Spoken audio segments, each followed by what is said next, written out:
Shalom peuple de Dieu, shalom bien-aimés frères et sœurs, chers auditeurs de la radio Éveil charismatique catholique, la voix de la Trinité. Je vous salue dans le puissant, précieux nom de notre Seigneur Jésus-Christ et je souhaite la bienvenue à ce tonus matinal. C'est votre frère Rafi.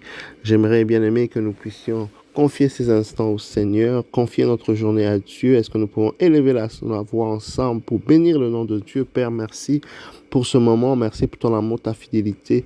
Éternel grand Dieu, la Bible déclare si l'Éternel ne bâtit, les bâtisseurs bâtissent en vain.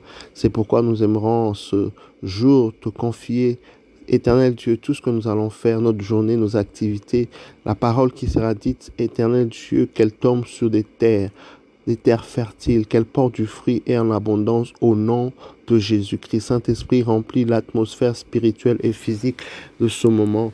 Nous voulons te rendre gloire, Père, et te dire merci. Alléluia.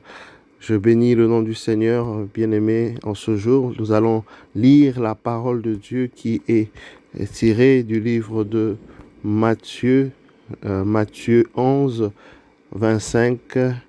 Matthieu 11, 25.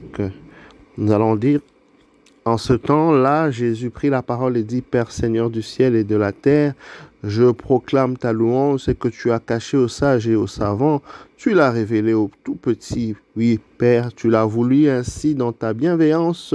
Tout m'a été remis par mon Père. Personne ne connaît le Fils sinon le Père, et personne ne connaît le Père sinon le Fils, et c'est lui à qui le Fils veut le révéler.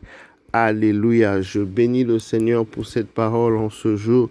Bien-aimé dans le Seigneur est en train de nous faire comprendre combien est-ce qu'il est important de se faire petit, comment est-ce qu'il est important de se faire humble. Bien-aimé, le Seigneur est en train de nous inviter à l'humilité. Le Seigneur est en train de nous rappeler qu'il nous a dit que le royaume de cieux appartient à ceux qui sont comme des enfants. Lorsque nous sommes avec Dieu, bien-aimé, nous devons réfléchir comme des enfants. Nous devons agir comme des enfants. Sur le plan de la foi, par exemple.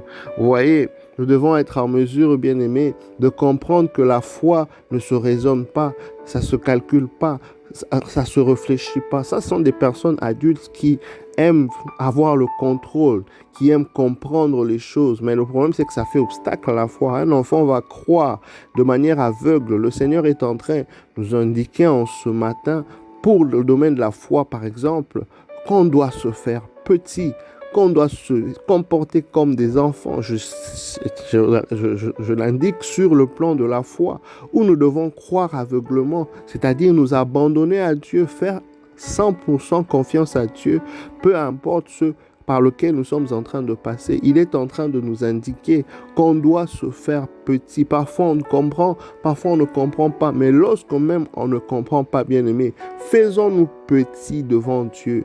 La Bible dit, humilie-toi devant la main puissante du Seigneur et il t'élèvera au moment venu. Donc bien aimé, je viens t'encourager, t'exhorter en ce matin, quel que soit ce que tu traverses, bien aimé, de vraiment diminuer pour que Jésus croisse en toi. Jean-Baptiste l'a compris et il a dit qu'il fallait qu'il puisse diminuer pour que Christ puisse croître. Donc l'exercice auquel le Seigneur aimerait que nous puissions passer en ce matin et justement cet exercice, n'est-ce pas, d'humilité, de chercher à ce que l'Esprit Saint qui est en nous, l'Esprit de Jésus-Christ puisse porter de la voix, plus avoir de la voix, plus grandir, plus croître en nous, que c'est lui qui soit plus visible et que notre vieil homme, notre propre personne puisse, n'est-ce pas, céder la place, plus diminuer. Alléluia. Sur le domaine de la révélation,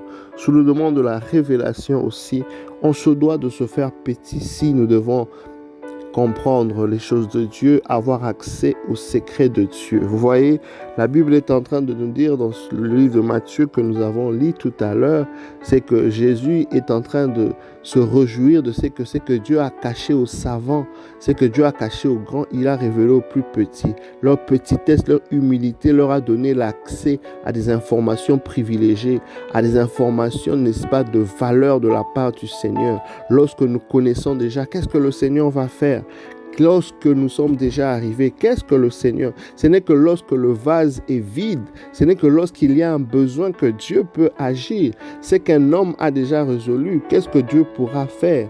Le Dieu que nous servons, c'est un Dieu surnaturel, un Dieu qui emmène de l'aide à qui, n'est-ce pas, de droit, à celui qui, justement, est en train de manifester, d'indiquer qu'il y a un besoin, il y a un besoin de connaissance, qu'il y a un vase vide que le Seigneur veut renouveler et encore remplir. Donc, le Seigneur nous rappelle que même dans le domaine de la révélation, la vision, les pensées qui viennent de Dieu, lorsque nous sommes humbles, lorsque nous nous faisons petits, lorsque, bien-aimés, on ne se fait pas passer pour ceux qui comprennent, pour ceux qui connaissent déjà. Ainsi, le Seigneur peut remplir encore nos cœurs, remplir encore nos pensées, remplir encore nos vies de la parole qui vient de lui, de la révélation qui vient de lui. C'est donc très important, bien-aimés, n'est-ce pas, de continuer à demeurer, à vouloir être humble, parce que nous comprenons que l'humilité est une porte d'accès à la révélation du Seigneur. Alléluia. L'humilité est une porte d'accès à la révélation, aux paroles du Seigneur. Ça nous permet de, n'est-ce pas, avoir droit à certaines informations que le monde n'a pas, parce qu'ils n'ont pas le Saint-Esprit, mais à cause de la communion que nous avons, à cause du Saint-Esprit qui vit en nous, et aussi à cause de l'humilité que nous sommes en train de démontrer, que nous sommes en train, n'est-ce pas, de démontrer, cela nous permet davantage d'être ravitaillés, d'entendre du Seigneur encore beaucoup plus. Pourquoi? Parce que le Seigneur aime bien ceux qui sont humbles. Alléluia. J'aimerais t'exhorter à l'humilité. J'aimerais t'encourager à l'humilité en ce matin. Car la Bible dit, celui qui s'abaisse sera élevé.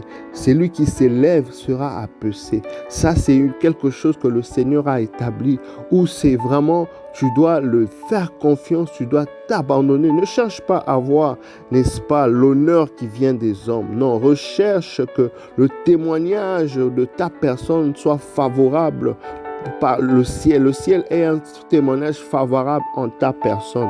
Ne recherche pas la gloire, la vaine gloire, la gloire des hommes. Non, bien aimé, quand on parle d'être humble, c'est justement mourir à ce genre de sentiment où tu veux être complimenté à tout le temps pour mieux te sentir, où tu veux qu'on te dise quelque chose directement ou indirectement pour que tu sois mieux, n'est-ce pas, dans ta peau. Non, tu devras être beaucoup plus à l'aise de ce que Dieu dit de toi, au lieu d'être plus à l'aise de ce que les hommes, n'est-ce pas, disent de toi. Recherche le témoignage du ciel. À partir du moment que tu es en accord avec Dieu, c'est le plus important. Quel que soit ce que les hommes pensent, quel que soit ce que les hommes disent, bien aimé, l'apôtre Paul nous rappelle que si nous venons à plaire aux hommes, nous ne sommes pas des disciples du Christ.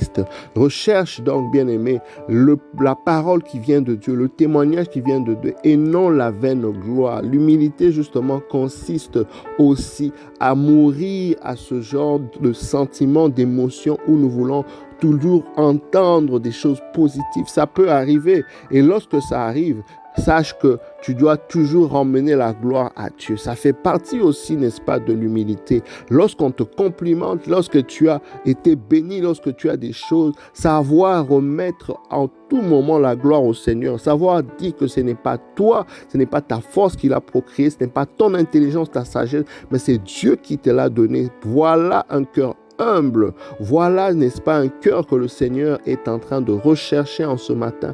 Ce cœur qui est capable de toujours rendre grâce et de remettre la gloire au Seigneur. Oh bien-aimé, la Bible déclare que les 24 vieillards devant le trône du Seigneur se prosternent et ils jettent leur couronne de gloire. Pourquoi? Parce qu'ils savent que la gloire ne leur revient pas, mais la gloire revient au Seigneur. Et ils le font continuellement. Cela veut dire que lorsqu'ils le jettent, le Seigneur le remet dans leur tête. Pourquoi? Parce qu'ils ont été humbles. Ils ont donné gloire à Dieu. Ainsi, le Seigneur les emmène de gloire en gloire. Alléluia. Lorsque tu donnes gloire à Dieu, le Seigneur t'emmène de gloire en gloire. Lorsque tu es humble, le Seigneur t'emmène encore de gloire en gloire. Le Seigneur te fait grandir, te fait gagner encore plus, n'est-ce pas, des terrains, plus de territoire spirituel. Pourquoi?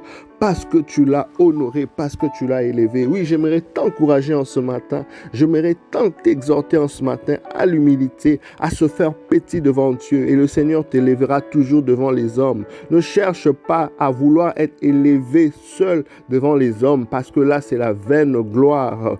L'humilité précède la gloire. Alléluia. L'humilité précède, n'est-ce pas? Mais l'orgueil précède, permet à ce que la chute puisse s'installer. Lorsque nous sommes, n'est-ce pas, dans l'orgueil, ça fait que la chute puisse venir s'installer, mais la gloire, l'humilité doit venir avant et tu verras, la gloire va s'en suivre. Alléluia. L'humilité précède la gloire. Bien-aimé, sois béni en ce jour, que le Seigneur t'accompagne, te rende humble, rende ton cœur humble. Prie pour la grâce de l'humilité, que le Seigneur nous remplisse de cela. Je me recommande à vos prières et à très bientôt. Bye bye.